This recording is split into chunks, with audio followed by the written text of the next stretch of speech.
மலைகளை குறித்து இன்றைக்கு நாம பார்க்க போகிறோம். ஆண்டவர் தான் மலையை பார்த்து அவர் சொல்லும்போது ஆண்டவர் சொல்றார், மலைகளை பார்த்து பேச சொல்லுகிறார். மலைகளை பார்த்து பேச, ஏன்னா மலை என்று சொல்லும்போது அது ஒரு principality. It is a principality. It is மலை என்று சொன்னால் நான் சொன்னேன் சிங்காசனம், சிங்காசனங்களும் ஆளுகை தன்மையும் அதிகாரமும் வல்லமைகளும் பலவான்களையும் மற்ற துரைதனங்களையும் வானமந்திர பொல்லாத ஆவிகளையும் இதுக்கு ஒப்பனையாக இருக்கிறது. அதான் ஆண்டவர், இந்த மலைகளை நாம் மேற்கொள்ள வேண்டும், இந்த மலைகள் நமக்கு முன்பாக விலக வேண்டும். நல்ல ஒரு கிருபை. இந்த மலை இருக்கிற வரைக்கும் நம்முடைய வாழ்க்கையில முன்னேற முடியாது. இந்த மலைகள் நமக்கு முன்பாய் அல்லது நம்மை சூழ்ந்து இருக்கும்போது நம்மளால் மேற்கொள்ள முடியாது. இந்த மலைகள் என்ற சில வேளைகளை நம்முடைய இருதயத்துல இருக்கிற சுவாபங்களும் மலைகளை போல காணப்படும். ஸோ இந்த மலைகள் நிமித்தமாக இன்றைக்கு தேவ ஜனங்கள் மிகவும் வியாகுலப்படுவதும் வேதனைப்படுவதும் கஷ்டப்படுவதும். ஸோ இந்த மலைகளை, இந்த அதிகாரங்களை எப்படி நாம் மேற்கொள்ள வேண்டும் என்ற ஒரு சில வசனங்களை நாம் இன்றைக்கு பார்க்க போகிறோம். உன்னத பாட்டின் புஸ்தகம் 4ஆம் அதிகாரம் 8ஆம் வசனம். லீபனோனிலிருந்து என்னோட வா என் மணவாளியே, லீபனோனிலிருந்து என்னோட வா, அமனாவின் கொடுமுடியிலிருந்தும் சேனீர் எர்மோனின் கொடுமுடியிலிருந்தும் சிங்கங்களின் தாபரங்களிலிருந்தும் சிவிங்கிகளின் மலைகளிலிருந்தும் கீழே பார். லெபனோனிலிருந்து என்னோடு வா. லெபனோன் என்ற ஒரு இடத்துக்கு நம்ம வருகிறோம். லெபனோன் என்று சொல்லும் போது சுத்திகரிப்பு, பரிசுத்தம், பிரித்தெடுக்கப்படுதல், ஆண்டவரோடு இணைதல் என்று அர்த்தமாய் இருக்கிறது. ஆண்டவர் சொல்றாரு, இது வந்துட்ட பிறகு இதுதான் வாழ்க்கை. ஆண்டவர்கிட்ட வந்துட்டோம், ரட்சிக்கப்பட்டுட்டோம், ஞானஸ்தானம் பெற்றுட்டோம், வார்த்தையில வளர்றோம், பரிசுத்தமாயிட்டோம். இப்படியே அங்கேயே இருக்காத, அடுத்த ஒரு ஸ்டேஜுக்கு நம்மளை ஆண்டவர் கொண்டு போகிறார். இந்த ஸ்டேஜ் என்னன்னா, சிங்கங்களின் தாம்பரங்களிலும் சிவிங்கின் மலையிலிருந்து கீழே போற. அப்படின்னா என்ன அர்த்தம்னா, ஒரு ஸ்டேஜ் ஆண்டவர் கொண்டு போறீங்கன்னா, வான மண்டலில் இருக்கிற பொல்லாத ஆவிகள் மற்றும் இந்த மலைகளுக்கு மேல் ஆண்டவர் உன்னை, எபேசியர்ல ஆண்டவர் சொன்னது போல அவர் நம்மை தம்முடன் உன்னதங்களிலே அவரோடு கூட நம்மை அமர பண்ணி வைத்திருக்கிறார். God, He has made us to sit together with Him in heavenly places in Christ Jesus. அவர் நம்மை எழுப்பி அவர் என்ன பண்றாரா, நம்மை அவரோடு கூட உன்னதங்களிலே அமர செய்திருக்கிறார். அந்த வசனத்தை வேணா நம்ம வாசித்து பார்க்கலாம். எபேசியர் தமிழ்ல 2:7. இங்க லைஃப் ஆஃப் ரெசரக்ஷன். ஏதோ ஆண்டவர்கிட்ட வந்தோம், அந்நிய பாஷை பேசுறோம், ஞானஸ்தானம் பெற்றோம், பிரசங்கம் பண்றோம், பாட்டு பாடுறோம், ஆராதனை செய்கிறோம், ஜெபம் பண்றோம், அவ்வளவுதான் வாழ்க்கை அப்படின்னு லெபனான்ல தங்குகிற வாழ்க்கை அல்ல. ஆண்டவர் சொல்றாரு, லெபனான்ல இருந்து என்னோடு கூட வா. Come with me from Lebanon, come along with me அப்படின்றாரு. என் கூட வா. அந்த என் கூட வா என்று சொல்வதை இந்த எபேசியர் 2ஆம் அதிகாரம் 7ஆம் வசனத்துல, கிறிஸ்து இயேசுக்குள் நம்மை அவரோடு கூட எழுப்பி, என்னோடு வானா கிறிஸ்து இயேசு கூட, தனியா போக முடியாது. உன்னதங்களிலே, உன்னதம் இல்ல, ஹெவன்லி பிளேசஸ் கிடையாது, ஹெவன்லி பிளேஸ் கிடையாது, ஹெவன்லி பிளேசஸ். அப்படின்னா there are many heavenly places, many உயர்ந்த ஸ்தானங்களை உன்னதங்களிலே ஆண்டவர் நமக்கு வைத்திருக்கிறார். People are called to rule and reign from those places. கிறிஸ்தவர்கள் அந்த இடங்களிலே அமர்ந்து ஆளுகை செய்யவும், ஆதிக்கம் செலுத்தவும், அதிகாரத்தை செலுத்தவும் அந்த இடங்களை ஆண்டவர் வைத்து. There are great riches in Christ. Unfortunately, we have only seen little bit. இதெல்லாம் நம்ம வாயினாலேயோ வார்த்தையினாலேயோ விளக்க முடியாது. இது ஒரு அனுபவம், இது ஒரு ஆவிக்குரிய அருமையான அழகான இனிமையான நம்ம ஆத்துமாவை குளிர செய்கிற அனுபவங்கள். அப்போ அந்த உன்னத இடங்களிலே God wants you to rise up and rise up, size up and wise up and come to a place where God wanted you to be seated. Why Christians are defeated? My big question. Because லெபனானிலே தங்கி இருக்கும்படி அவர்கள் விரும்புகிறார்கள். லெபனானில் இருந்து அவர்கள் எழும்பி வர உயிர்த்தெழுகின்ற வாழ்க்கை என்றால் ஏதோ கண்ணை மூடிட்டு ஏதோ ஃபேண்டசைஸ் பண்றது கிடையாது. உயிர்த்தெழுகிற வாழ்க்கை என்றால் நம் பழைய மனிதனை சிலுவையிலே ஆராய்ந்து, எபேசியர் 2 அதிகாரம் 1 2 பார்த்தா, அக்கிரமங்களின் பாவங்களினால் மரித்திருந்த உங்களை உயிர்ப்பித்தார். ஸ்டார்டிங்கே அப்படிதான் சொல்றாரு. நம்முடைய அக்கிரமங்கள், நம்முடைய பாவங்கள் இருந்து இந்த ஆத்துமா விடுபட வேண்டும். இந்த ஆவியும் ஆத்துமாவும், இந்த ஆவியானவர் என்ன பண்ணாரு, உங்க ஆவியில இருந்து உங்க ஆத்துமாவோடு போராடி, ஆவி ஆத்துமாவை பிரிக்க முடியாது. They are together.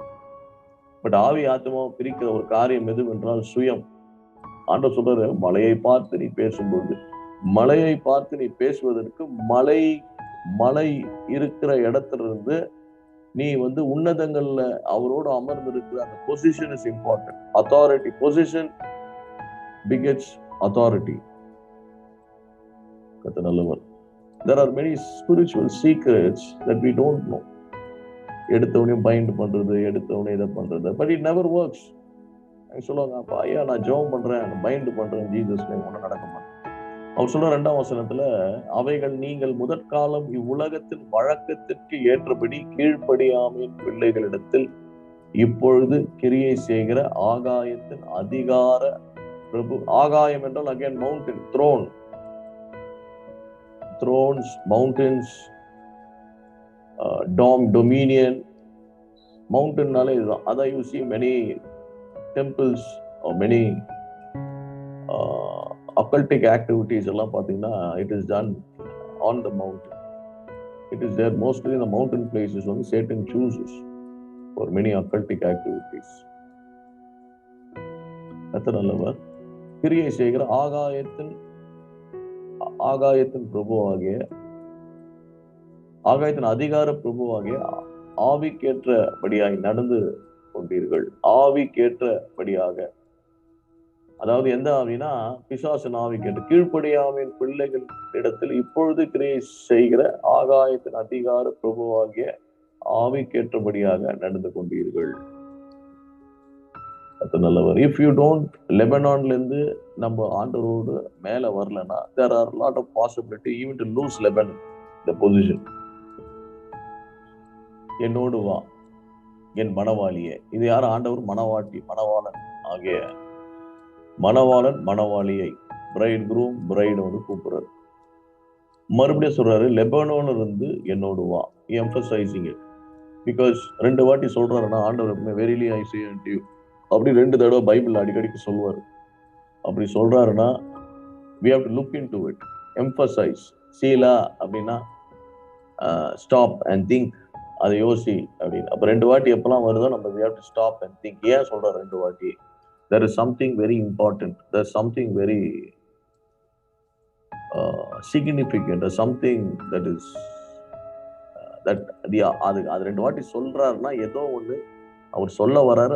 அல்லது ஏதோ ஒண்ணு சொல்லிட்டு அதை ஆழமா சிந்திக்கணும், தியானிக்கணும் என்று சொல்லுகிற ஒரு காரியம். சோ முதல்ல என்ன பண்றாரு, என்னோட வான்னு சொல்லிட்டு, அமனாவின் கொடிமுடியிலிருந்தும் சேனீர், எர்மோன் கொடி, 3 விதமான மலைகளை நமக்கு பார்க்கிறோம். கடைசியில சிவிங்கியின் மலை 4. அமனாவின் மலை, சேனீரின் மலை, எர்மோனின் மலை, சிவிங்கியின் மலை. சிவிங்கி என்று சொன்னால் லெப்பர்ட்ஸ். சிவிங்கி ஏன் சிவிங்கின்னு சொல்றாங்கன்னா, அந்த சிவிங்கிலுக்கு நம்ம சிவிங்கினா என்ன சொல்லுவோம், ஜெராஃப். அதுக்கு இந்த டாட்ஸ் இருக்கும் இல்லையா உடம்புல, அந்த மாதிரி இந்த லெப்பர்டுக்கும் டாட்ஸ் இருக்கு. அதனால சிவிங்கியின் மலையிலிருந்து கீழே பார். முதல்ல அமனா மலையிலிருந்து சேனீர் மலையிலிருந்தும் எர்மோன் மலையிலிருந்தும் ஆண்டவர் பார்க்க சொல்லுகிறார். ஒரு விசுவாசனுடைய வாழ்க்கையில பேசிக் ஸ்டாண்டர்ட் பேசிக் ஃபவுண்டேஷனல் ட்ரூத், அதான் பவுல் சொல்றாரு, the foundation has been laid. ஆனா என்ன பண்றீங்க நீங்க? மறுபடியும் you are wanting me to lay foundations. இன்னைக்கு கிறிஸ்தவங்களுடைய வாழ்க்கையில பிரச்சனை என்னன்னா, foundation is very important, but you can't be laying the foundation again and again. எபிரேயர் 6:2 அவர் சொல்லுகிறார், ஆகையால் கிறிஸ்துவை பற்றி சொல்லிய மூல உபதேச வசனங்களை நம்மை விட்டு செத்த கிரியைகள் நீங்களாக்கும்படி மனம் திரும்புதல், தேவன் பேரில் வைக்கும் விசுவாசம், ஸ்தானங்கள் கொடுத்தல் என்ற உபதேசம், கைகளை வைக்குதல், மரித்தோரை உயிரோடு எழுப்புதல், உயிர்த்தெழுதல், நித்திய நியாய தீர்ப்பு என்பவைகளாகிய அஸ்திபாரத்தை மறுபடியும் போடாமல் பூரணராகும்படி கடந்து போவோமாக. இங்க என்ன பிரச்சனை? Even raising of the dead கூட they are foundational, they are just basic. அது அஸ்திபாரம். நமக்கு அது ஒரு பெருசா யோசிக்கும். இதெல்லாம் அஸ்திபார என்ன சொல்லுவோம், மூல வசனங்கள் அல்லது அஸ்திபார வசனங்கள், அஸ்திபார உபதேசங்கள். அவர் சொல்றாரு, you need to move on, you need to grow. பாருங்க, என்ன டாக்டரின், வாட் ஆர் த டாக்டரின்ஸ்? நம்மளோட பேசிக் டாக்டர்ஸ் என்ன? செத்த கிரியைகளை நீங்களாக்கி மனம் திரும்புதல், விசுவாசத்தை குறித்து பேசுவது, ஸ்தானங்களுக்கு அடுத்த உபதேசம், ஸ்தானங்கள்னா பேப்டிசத்தை குறித்து, முழுக்க ஞானஸ்தானம் குறிச்ச உபதேசமும் அதை கீழ்ப்படிதலும், கை வைத்து மரித்தோருக்கு ஜெபிப்பது, கை வைத்து எண்ணெய் பூசி, கை வைத்து வியாதி உள்ளவர்களுக்கு ஜெபிப்பது, கை வைத்து impartation of the Holy Spirit, impartation of giftings, நல்லவர் அவர் கிருபை என்று உள்ளது. Imparting is very very essential. அது அந்த காரியம். எப்படி எலிசாவின் மேல அவருடைய ஆண்டவர் கொடுத்த அந்த அவருடைய வல்லமையை அவர் இம்பார்ட் பண்ணிட்டு போறார் மேல போகும்போது. ஏன்னா அவர் முழுமையா வாழல, நடுவுலயே போறார். அதனால imparted the blessing, imparted the anointing. கை வைக்குதல், மரித்தோரிலிருந்து உயிர்த்தெழுதல் அப்படின்னா என்ன அர்த்தம்? Last resurrection of the dead அப்படின்னா it can be understood this way as well. எப்படின்னா, கடைசி காலத்துல நாம் எல்லாரும் ஆண்டவர் எல்லாரையும் மரணத்திலிருந்து எல்லாரையும் உயிரோடு எழுப்பி அவரை நியாய தீர்ப்புல நிற்க வைக்கிறது. அதுதான் சொல்றாரு, நித்திய நியாய தீர்ப்பு. அடுத்தது டாக்டரின், eternal judgement.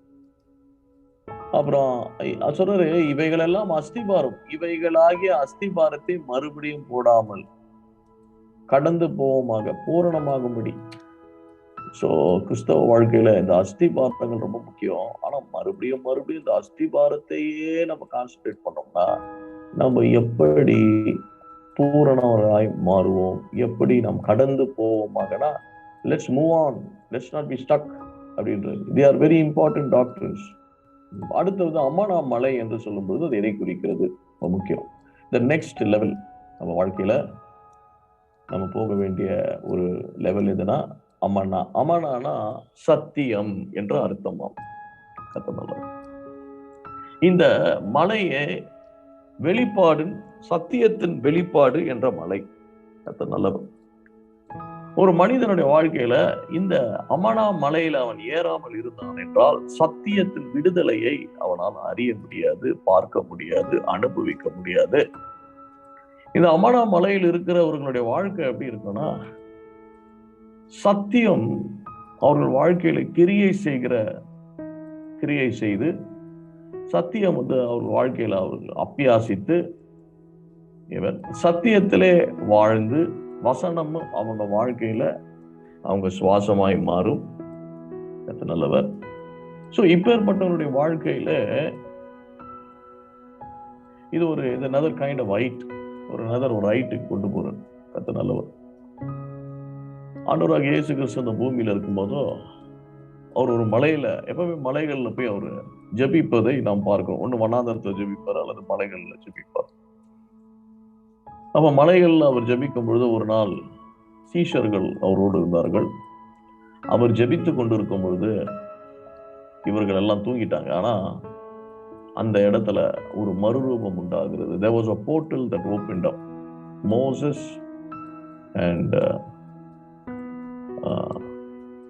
Moses and Elijah, I think they ரெண்டு பேரும் வராங்க. அங்க காட்சி அளிக்கிறார்கள். கர்த்தர் நல்லவர். அவங்க காட்சி அளித்து அவரோடு பேசுகிறார். அப்பொழுது அவருடைய வஸ்திரம் வெண்மையாகவும் மிகவும் பிரைட்டாகவும் அங்க ஒரு பெரிய வெளிச்சம் வந்தது. தூங்கி கொண்டிருக்கிற சீஷர்கள் அப்பொழுதுதான் அதை எழுந்து நின்று பார்க்கிறார்கள். இன்றைக்கு நிறைய பேர் ஆண்டவரோடு இருந்தா கூட நம்ம தூங்கி கொண்டிருக்கிறதுனால உண்மையான மறுரூபத்துக்குள்ள நம்மளால but the disciples never participated in the transformation அது என்ன சொல்றது, அந்த மறுரூபத்துல அவர்கள் பங்கு கொள்ளவில்லை என்று நாம் பார்க்கிறோம். கர்த்தர் நல்லவர். They were just spectators. They were not participants. கர்த்தர் நல்லவர். ஆனா இன்னைக்கும் விசுவாசிகள் அப்படிதான் இருக்கிறார்கள். ஏன்னா அவங்களுக்குள்ள நிறைய சுவாபங்கள் மாறாமல் இருந்து பரிசுத்த ஆவியானுடைய அபிஷேகம் பரிசுத்த ஆவியானவர்கள் பெற்றுக் கொண்டிருந்தாலும் கர்த்தருடைய வல்லமை அவர்கள் பெறாமல் இருந்ததுனால they had issues with their self. அதான் சொல்ற ஒரு சுயமும் ஜன்ம சுவாபம் உள்ள மனிதனும் பார்ட்டிசிபேட் பண்ண முடியாது. they can only be a participant. They can be only a spectator. They cannot be a participant. சரி, அப்ப அந்த மலையின் மேல ரெண்டு காரியம் பார்க்கிறோம். எலியாவை பார்க்கிறோம், மோசேயும் எலியா. மோசே என்று சொல்லும்போது இதை குறிக்கிறது, சத்தியத்தை குறிக்கிறது. ஏன்னா அவர் மூலியமா தான் அந்த 10 கட்டளைகள் வந்தது. எலியா என்று சொல்லும்போது நியாய தீர்ப்பை குறிக்கிறது. கர்த்தர் நல்லவர், அவர் கிருபை என்றும். கர்த்தர் நல்லவர், அவர் கிருபை என்றும். அங்க சத்தியமும் கிருபையும் நிறைந்த ஆண்டவராக இயேசு கிறிஸ்து இருந்தார். So even for Jesus, he has to go to a mountain top to experience this kind of a beautiful transformation.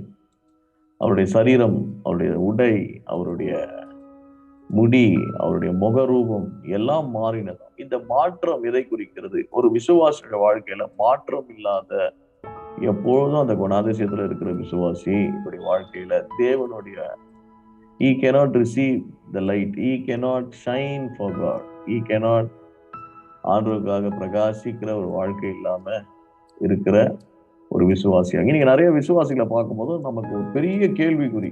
இது அந்நிய பாஷை பேசுறாங்க, ஸ்பிரிச்சுவல் லாங்குவேஜஸ் பேசுறாங்க, ஹalleluya, praise the Lord. அப்புறம் என்ன சொல்றது, அந்நிய பாஷை பேசுறது, பிசாசுகளை கட்டுகிறேன், அதை பண்ணுகிறேன். ஆனா வாழ்க்கை பாத்தீங்கன்னா my God, they are very different. அப்ப அந்த வெளிச்சம் இல்ல, கிறிஸ்துவனுடைய அந்த தாழ்மை இல்ல, கிறிஸ்துவனுடைய மனத்தாழ்மையும் அந்த சாந்தபுரமும் இட்ஸ் ஆப்சென்ட். நல்லவர். So these are the ones who are in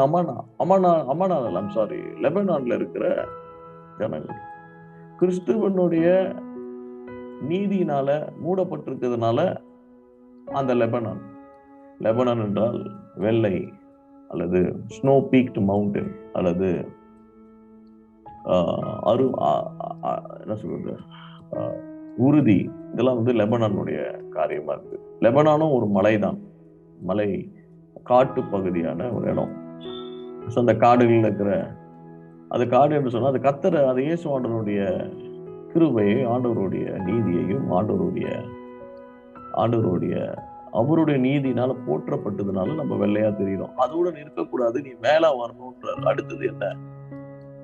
God says you need to come. First மலை அமனா. இந்த மலை அமனா என்று சொல்லும்போது சத்தியம்.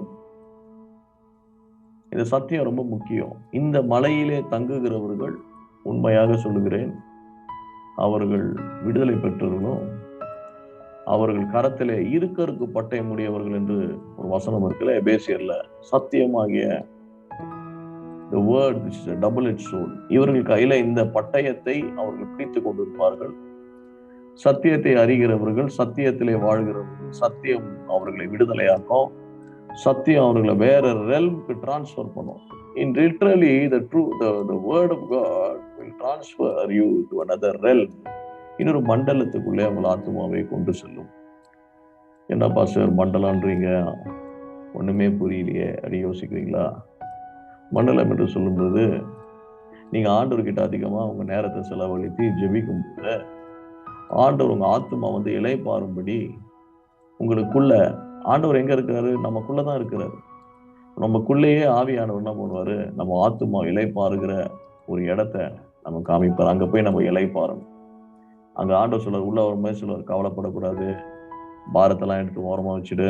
அது உள்ள வரும்போது பாரங்கள் எல்லாம் நம்ம ஷோல்டர் மேல, நம்ம இருதயத்துல, நம்ம சிந்தை, வெயிட், ஹெவினஸ் எல்லாம் வந்து அந்த உள்ள வரும்போதே அந்த இடத்துக்குள்ள வரும். அந்த ரெல்ம்குள்ள வரும்போது, இது வந்து it's invisible realm, it's a realm of the spirit.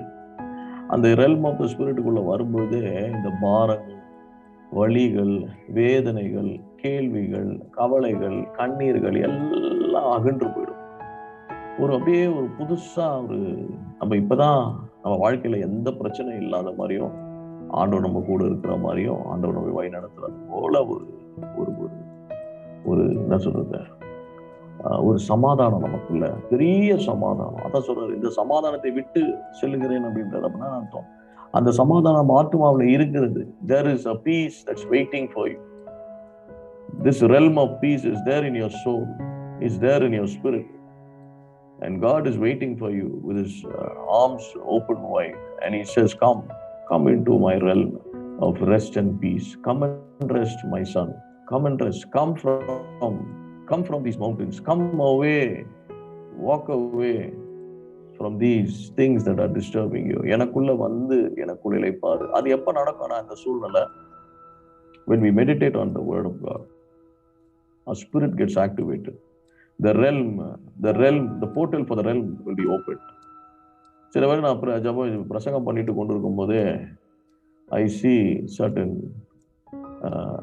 the realms of God, certain realms be opened. சில realms எல்லாம் ஓப்பன் ஆகும். சில வசனங்கள் சொல்லும் போது there will be opening in certain realms. அப்போ ஒரு அனாயிண்டிங்கை நான் ஃபீல் பண்ணுவேன். அந்த ரெல்ம்குள்ள நான் பார்க்கும்போது நிறைய விஷயங்கள் அதுக்குள்ள இருக்கும், சில வெளிப்பாடுகள் இருக்கும். அந்த வசனத்தினுடைய சில வியாக்கியானங்கள், பரிசுத்த ஆவியானுடைய வியாக்கியானங்களை பார்ப்பேன். சில வேளையில அந்த ரெல்ம்ல I see some people who are under bondage and issues and problems. ஒரு சில realms open ஆகும்போது I see I see another 10 years what's going to happen in their life. அது வந்து more of prophetic realm. இன்னும் truth என்ற realm, when it opens up, I see the truth divided, beautifully divided, the balance of the truth, the beauty of the truth, the depth of the truth. இந்த மாதிரி realm டக்குன்னு open ஆகும். That's beautiful actually. சில வேளைகளில் some realms God opens where we will be able to see Satan's activities. சாத்தானுடைய activities ரொம்ப துரிதமா அவன் அடுத்த ஒரு சில வாழ்க்கையில என்ன செய்ய போகிறான் என்ற காரியங்களை டக்குன்னு ஆண்டவர் ஓபன் பண்ணுவார். அப்பதான் என்ன பண்ணுவேன், வசனத்தை வைத்து, ஏன்னா இப்பெல்லாம் வந்து டைரக்டா ஜனங்க கிட்ட சொன்னா கூச்சிக்கிறாங்க. ஈவன் சர்ச்ல கூட அது மாதிரி நடக்குது. And they don't want to accept. And God said, do not throw precious things. இன்னைக்கு வந்து ஜனங்க வந்து நாளைக்கு என்ன நடக்க போகுதுன்னு தெரிஞ்சுக்கிறதுக்கு they spend so much of money. அது நல்லவர். ஒரு மந்திரவாதி கிட்ட போய் நாளைக்கு என்ன நடக்க போகுதுன்னு தெரிவிக்கிறதுக்கு 50,000, 1,00,000, 2,00,000 செலவு பண்றாங்க. ஆனா ஆண்டவர் அவர்களுக்கு வெளிப்படுத்தும் பொழுது அதை they reject it and they get angry over it and they rebel against it. They restrain from it. அதனால when these realms open up, I have no other choice to just speak it out, because God is speaking and God is opening up these realms. So the very different realms are there. அதுல one of the realm தான் Amana truth, சத்தியத்தை அறிவீர்கள் என்று சொன்னால், it is like getting married, a woman getting married to a man. She becomes a wife and she comes to know the husband intimately, inch by inch, his character, his attitude, even the marks in his body, his health condition, his financial status, his family issues, அவங்க அக்கா யாரு, அம்மா யாரு, எல்லா woman comes to know inch by inch. That is a level. It's kind of a revelation or unveiling. அதனாலதான் அந்த கல்யாணத்தெல்லாம் பாத்தீங்கன்னா முகத்துல என்ன பண்ணுவாங்க, அந்த இது போடுவாங்க, வேல் போடுவாங்க. இப்பெல்லாம் அதெல்லாம் போடுறது இல்லை. இப்பெல்லாம் ஒரு வித்தியாசமா இருக்கு, வேல் போட்டுருவாங்க. அந்த வேல் மாதிரி இருக்கும். அந்த பொண்ணுக்கு கல்யாணம் ஆன பிறகுதான் அந்த வேலை வந்து நம்ம முகத்துல இருந்து எடுப்பாங்க. These days I don't know whether we do it or not. இன்னைக்கு ரொம்ப மாடர்ன் ஆயிடுச்சு. நோ வேல், nothing. So that's why I mean there are certain சில காரியங்கள்லாம் it has spiritual significances. But these days even the symbolic significances have not been followed. Reality அப்படிதான் இருக்கு. So let's forget that and keep moving on. அந்த வேல் இருக்கும். அந்த வேல் என்ன சொல்லுகிறது என்றால், என் புருஷனை தவிர என் முகத்தை யாரும் பார்க்க கூடாது. அவங்க சாராவும் அந்த வேல் வச்சிருந்தாங்க. அந்த மாதிரி மணவாட்டியினுடைய முகத்துல ஒரு வேல் இருக்குது. அதுதான் செப்பரேஷன். அதுதான் truth. Truth separates you from the world. அந்த வேலை வந்து அவங்க திறக்கும் பொழுது வெறும் மணவாளன் முகத்தை தான் பார்ப்பார்கள். She only sees the husband. She never sees other men. She is so faithfully committed. அது நல்லவர், ஒரு கிருபை. இது வந்து நம்ம முக்காடு போடணும் அப்படின்றல, முக்காடும் அதுக்கு ஒரு முக்கியமான ஒரு ரீசனா இருக்குது. But these days the significance of covering the head has been lost. இன்னைக்கு வந்து ஏன்னா உலகம் வந்து சபைக்குள்ள வந்துடுச்சு. உலகம் என்ன சொல்லுதுன்னா, you can prostitute, no problem. I mean, prostitute என்று சொன்னா it's a very powerful word. It is another meaning for prostitution, or prostitute is mingling, impure or mixture. That's the right meaning for this word in English. But because we use this for a particular people or people with a particular profession, this word has lost its meaning actually. That's the meaning of not being faithful. இதுதான் உண்மை. அதான் பைபிள்ல பாத்தீங்கன்னா நிறைய இடங்கள்ல இந்த ஆண்டவர் பேசுகிறதை பார்க்கிறோம். உலக சிநேகம் தேவனுக்கு விரோதமான பகைன்னு சொல்றாரு. விபச்சாரர்களே, விபச்சாரக்காரர்களே அப்படின்னு பைபிள்ல ரொம்ப தெளிவா கிங் ஜேம்ஸ்ல இந்த வேர்ஷனை வந்து, இந்த வேர்டை வந்து அதிகமா பயன்படுத்துறத நாம் பார்க்கிறோம். So mingling with the world, there is no separation. உன் முகத்துக்கும் உன்னுடைய மணவாளன் வரும்பொழுதுதான் இந்த வேலை நீ திறக்கணும். அந்த வேல் தான் கர்த்தருடைய வசனமா இருக்கு. இந்த வசனம் உன்னை பிரிக்கிறது, உலகத்திலிருந்து பிரிக்கிறது. உன்னுடைய அழகோ, உன்னுடைய சுபாவமோ, நீ நான் என்ற காரியம் அங்க மறித்து, நான் அல்ல, நான் அவருடையவள், நான் அவருக்கு சொந்தமானவள், அவர் என்னுடையவர், அவர் என் நேசர், எல்லாம் அவருக்குரியது என்று ஆவிக்குரிய ரீதியிலே அவரை பர்சனலா, இன்டிமேட்டா, இன்ச் பை இன்ச்சா, இந்த depth, in a deep way, understanding the Lord is this mountain called Amanna. நல்லவர், அவர் கிருபை என்றும் உள்ளது. Amanna is a place where self dies. Amanna is a place where there is no self glorification. இந்த அமனா மலையில் இருக்கிறவர்களுக்கு கசப்போ, வெறுப்போ, மன்னிக்க முடியாத சுபாவமோ, அல்லது உலகமோ, இல்ல பெருமைகளோ, அகந்தைகளோ எதுவுமே அங்கு துளியும் இருப்பதில்லை. It's a place of complete rest. கர்த்தர் அமன்னா. It's a very big mountain. It's a beautiful mountain. இந்த அமனா மலையில சத்தியத்தை முதல்ல ஆண்டவர் என்ன பண்றாரு? Different levels of training ஆண்டவர் கொடுக்குறது. First level of training முதல்ல வந்து பரிசுத்தம். அவர் நம்மை பரிசுத்தப்படுத்துகிறார். அவருடைய, அதுதான் லெபனன், அவருடைய நீதியினால் நம்மை போற்றுகிறார். அவருடைய அன்புனால் நம்மை போற்றுகிறார். நம்ம ஒண்ணும் இல்லாம இருக்கும்போது அவர் எல்லாத்தையும் நம்ம கொடுத்து நம்மளை என்ன பண்றாரு? உயர்த்துகிறார், நம்மளை ஆசீர்வதிக்கிறார். அடுத்த லெவல் வந்து ஆண்டவர் சொல்றாரு, it's time for training, come up. Okay, praise the Lord. So there's no need for you to be in the same place, because there are dens where lions are there. There is also a mountain where these leopards, they roar and they walk. Leopard signifies of the enemy, lion signifies of the enemy. இதை குறித்து நான் கொஞ்சம் ஆழமா அப்புறமா நான் பேசுறேன். இந்த சிங்கம் என்று சொல்லும் பொழுது கர்ஜிக்கிற அல்லது விழுங்குகிற தன்மை, சிவிங்கி அல்லது லெப்பர்ட் என்று சொல்லும்போது ஃபியர்ஸ்னஸ் அண்ட் என்ன சொல்றது, very fierce nature. So almost ஏன் லெப்பர்டு, ஏன் லயனு, ஏன் லயனை கூட சொல்லாம ஏன் லெப்பர்டை இன்க்ளூட் பண்றாரு? அப்ப லெப்பர்டோட சிக்னிஃபிகன்சஸ் என்ன, லயனோடைய சிக்னிஃபிகன்ஸ் சேட்டன் தான், பட் வாட் லெவல் அதே, இன் வாட் கைண்ட்ஸ் ஆஃப் டீமன்ஸ்லாம் பார்த்தீங்கன்னா சர்ப்பம், தேளு, அதுக்கப்புறம் சிங்கம், சில பறவைகள் லைக் கத்த நல்லவர், சில வல்ச்சர்ஸ் அல்லது sometimes an eagle in a wrong way, I mean in a negative way. இந்த மாதிரி மிருகங்களை வைத்து அசுத்த ஆவிகளை, நாய்கள் என்றாரு, பண்ணு ஸ்வைன் அப்படின்றாரு. ஸோ மிருகங்களுடைய சுபாவம் கொண்ட, மிருகங்களுடைய கீழ்த்தரமான காரியங்களை கொண்ட அசுத்த ஆவிகளும் இருக்கிறது.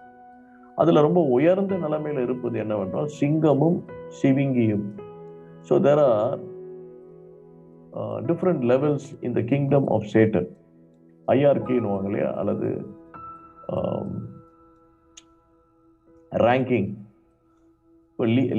உன் பேர் என்னன்னு கேட்கிறார் ஏசாண்டவர் அந்த பிசாசு பிடித்தவன. அவர் சொல்ற அந்த பிசாசு உள்ளது சொல்லிட்டு வி ஆர் மெனின்னு சொல்லிட்டு மை நேம் இஸ் லேகியோன், லீஜன் லேகியோன் அப்படின்னு. லேகியோன் என்று சொல்லும் பொழுது 6000 8000 சிப்பாய்களை கொண்ட ஒரு தளபதியுடைய, லேகியோன் என்ற ஒரு பெட்டாலியன் மாதிரி ஒரு தளபதியுடைய ஒரு ஆர்மி, அதை வழி நடத்துவன் தான் லேகியோன். அப்பதான் சொல்றான் நான் லேகியோன் அப்படின்றான். வி ஆர் மெனி இருந்துங்க. அப்புறம் லீடர் பேசுறான் நான் தான் லேகியோன் அப்படின்னு. கத்த நல்லவன். So there are many hierarchies in the kingdom of Satan. We need to know where. And the lion and இதுதான் highest level. ஆனா ஆண்டவர் என்ன பண்றாருன்னா இந்த ஹையஸ்ட் லெவல், இந்த லெவலை காட்டிலும் வேற லெவலுக்கு நம்மளை கொண்டு போறாரு. எப்பவுமே authority, people who are in authority have to look down. People who are under the authority has to obey the ones who are above. அப்பனா என்ன அர்த்தம்னா position. he talks about positioning. அமனா கொடிமுடியில் இருந்து அப்புறம் முதல்ல அமனா கொடிமுடியில கொண்டு போறாரு. அதான் ஃபர்ஸ்ட், அதான் highest layer.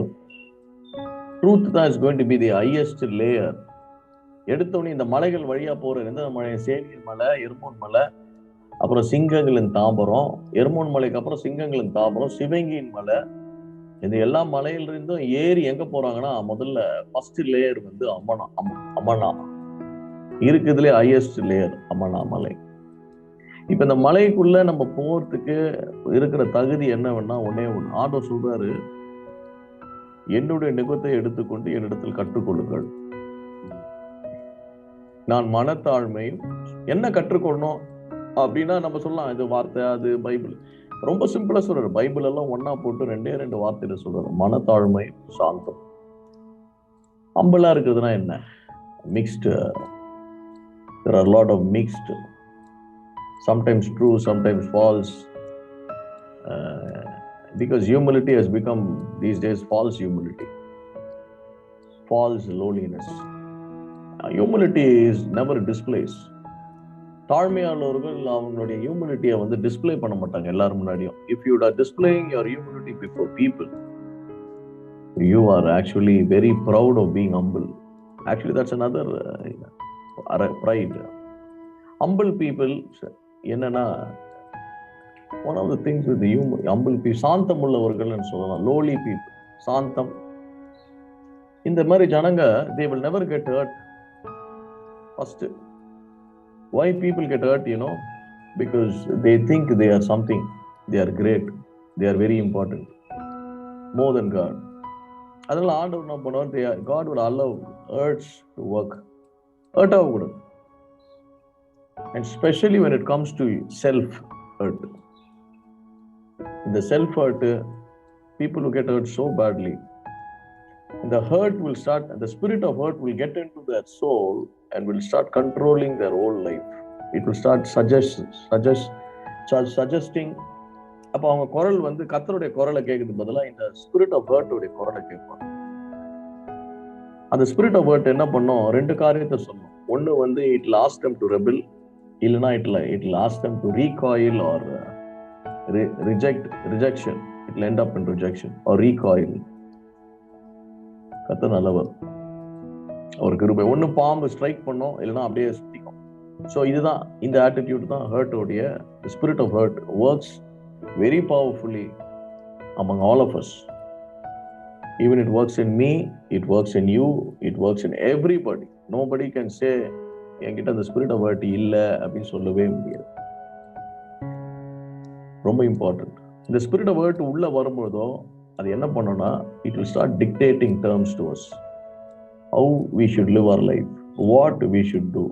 It will also make you to make some vows and oath. இதெல்லாம் ungodly vows and oaths that are made so that God will not interfere. Spirit of hurt வந்து ரொம்ப இம்பார்ட்டன்ட். ஏன்னா நம்ம வாழ்க்கையில இன்னைக்கு நிறைய விஷயங்கள்ல நம்ம வந்து முன்னேறாம இருக்கிறதுக்கு காரணமே spirit of hurt. Very powerful it is a principality. அதுக்கு இன்னொரு பேர் இருக்குது, 2 பேர் இருக்கு. அதுக்கு 2 பிள்ளைங்க பிறக்கும். அந்த பிள்ளைங்க வந்து அது கூட 2 டீமன்ஸ் will accompany. கர்த்தர் நல்லவர்.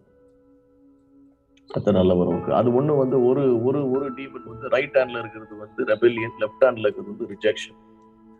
ஸோ ஹர்ட் வந்து என்ன பண்ணும், இந்த ஸ்பிரிட் ஆஃப் ஹர்ட் வந்து எப்பவுமே அவங்க காதுல பேசிக்கிட்டே இருக்கும். அவங்க நினைப்பாங்க பரிசுத்த ஆவியானவரும் பேசணும்னு நினைக்குவாங்க. அதுதான் இருக்கிறதுலே ஹைட்ஸ் ஆஃப் ஃபூலிஷ்னஸ். இந்த ஹர்ட் பேசி பேசி பேசி பேசி என்ன பண்ணும்னா, ஒண்ணு அவங்க ரெபல் பண்ண வைக்கும், இல்லைன்னா it will release a spirit of rebellion in them, and also it will release a spirit of rejection in them. அப்படின்னா என்ன அர்த்தம்னா, ரெபெலியன் என்ன அர்த்தம்னா, they get angry, they get irritated, they get frustrated, and out of their frustration, anger, unforgiving attitude, they make vows. அப்போ வந்து ஒரு சில சபதங்கள் எடுப்பாங்க. நான் இதை செய்யவே மாட்டேன், அதை பண்ண மாட்டேன், இதை செய்ய. அந்த சபதங்களை எடுக்கும் பொழுது they are building a stronghold for demonic spirits to walk in and dwell in their life, to destroy their life. அப்படி சபதங்களை எடுக்கும் பொழுது இந்த அசுத்தாவிகள் உள்ளே வந்து இருக்கும். யாரு ஜெபம் பண்ணாலும் இந்த அசுத்தாவிகள் அவங்க சரீரத்தை விட்டோ, அவங்க வாழ்க்கையை விட்டோ, அவங்க குடும்பத்தை விட்டோ, அவங்க மேரேஜை விட்டோ, அல்லது அவங்க வேலையை விட்டோ, அல்ல அவங்க பிள்ளைகளுடைய வாழ்க்கையை விட்டு வெளியே போகாது. அதனாலதான் டெலிவரன்ஸ் என்பது சும்மா ஒருத்தன் கை வச்சு ஜெபம் பண்றது கிடையாது. It is deliverance comes to those who submit. Submission. கர்த்தர் நல்லவர், அவர் கிருபை என்றும் உள்ளது. இங்க கடைசியில பாத்தீங்கன்னா, கீழே பார் அப்படின்னா என்ன அர்த்தம்னா, authority, those who are in authority are always seated above, and அவங்களுக்கு மேல கிரைஸ்ட் தான், வேற யாரும் இல்லை. அவங்க எப்பவுமே கீழே தான் பார்ப்பாங்க. ஸோ உங்க பிரச்சனைகள், போராட்டங்கள் எல்லாம் நீங்க அந்த மாதிரி மலையில இருக்கும்போது, அம்மானா மலையில கீழே தான் பார்ப்பீங்க. which means everything will be under your perspective will be God's perspective. The way you look things will be from an heavenly perspective and not from the earthly perspective. அதனால நீங்க பார்க்குற பார்வைகள் வித்தியாசமா. ஒருத்தங்களுக்கு வலி இருக்குது காலில், அது ஏதோ வலி நினைப்பா. ஆனா நீங்க பார்க்கும்போது வேற மாதிரி பார்ப்பீங்க. because your eyes are penetrating into the lion's den, your eyes are penetrating through the chivingi அல்லது leopards mountains. You are penetrating, your eyes are just penetrating, and then you are seeing a situation. கர்த்தர் நல்லவர். So you know the cause, you know the reason, you know the root, you know everything. But in the everything, you should be nothing to know everything. If you are nothing, you will know nothing. If you are everything, you are nothing. But if you are nothing, you will be everything for the Lord Jesus and for His kingdom. The first thing that we need to do is we need to listen to God. We need to empty ourselves. Empty vessels will always be filled by the Lord continually. The more you empty yourself, keep on emptying, the more new anointing, new oil will fill your vessel. When you think you know everything, when you are something, you are going to be nothing and nowhere. Time போயிட்டு இருக்கு, வயசாயிட்டு இருக்கு நமக்கு. I think no time to play. அப்புறம் பார்த்துக்கலாம்னா முடியாது.